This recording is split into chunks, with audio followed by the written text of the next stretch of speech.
All right, let's be honest. We've long been there, right? Staring at some login screen, fighting with a password system that just feels, well, designed to drive you crazy. Today, we're going to dig into this whole world of corporate password rules and find out why, a lot of the time, they might be doing way more harm than good. Yeah, that probably sounds a little too familiar, doesn't it? You go through the motions, you check all the little boxes, the system gives you the green check mark, but really, is that actual security? Or are we just playing a game that the hackers have already figured out? And this is the perfect name for it, password theater. I love that. Because that's exactly what it is. It's a performance. It's security for show. It looks complicated. It feels super strict. But when you pull back the curtain, it's really just an illusion.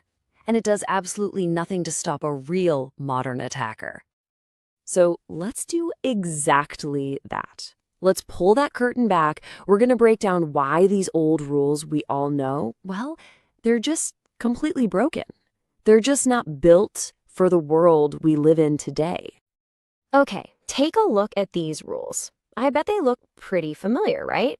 Forcing you to change your password every 30 days.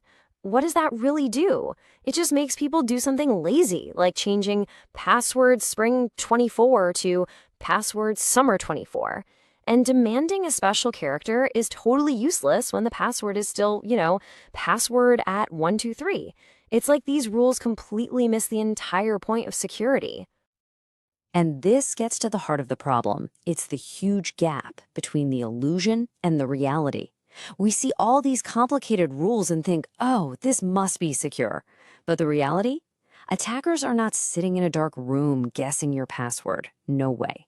They're using automated software that takes millions, literally millions of leaked passwords from other data breaches and just tries them everywhere. It's called credential stuffing. And when we use these simple, predictable patterns, we're basically just handing them the keys. So this isn't just some small annoyance or a theoretical discussion. The consequences of getting this wrong, man, they are huge. We're talking about real-world, high-stakes costs. And you might be thinking, okay, but it's just one password. What's the worst that could really happen? Well, let's look at a pretty terrifying example of just how bad it can get. Remember this? 2021, the Colonial Pipeline attack. A massive, critical piece of U.S. infrastructure was completely shut down. And you'd think it was some crazy super spy movie hack, right? Nope. The way they got in was, well, it's almost embarrassingly simple. And this is the part that should really make you stop and think. It all came down to a single point of failure. One weak password. A password that had been used somewhere else and was already floating around the dark web from a previous data breach. That's all it took. They used it to log into a company VPN. And here's the real kicker. That account had zero multi-factor authentication. No second code, no verification, nothing. The immediate damage, $4.4 million. That's the ransom they paid to the hackers just to get their systems turned back on. But believe me, that huge pile of cash was only the tip of the iceberg. The fallout from this was just a total disaster. It wasn't just about the money. Suddenly, they were in hot water with privacy laws like GDPR. Their public trust, gone. And the craziest part, this cyber attack led to actual gas stations running out of fuel. People were panic buying up and down the East Coast. It's an insane domino effect. And it all started because of one single bad password. Okay, so that's the scary part. Enough doom and gloom. The good news is that fixing this stuff is not rocket science. We don't need to invent some crazy new technology. We just need to be smarter. We need a modern strategy that actually works. And really, it all boils down to these three things, the three pillars of modern security. We're not trying to make things harder for people, we're trying to make them genuinely stronger. It starts with creating better policies. Then, you use the right tools for the job. And finally, you lock it all down with multi-factor authentication or MFA. So, what does a better policy actually look like in practice? Well, for one thing, it focuses on length over all that complexity nonsense.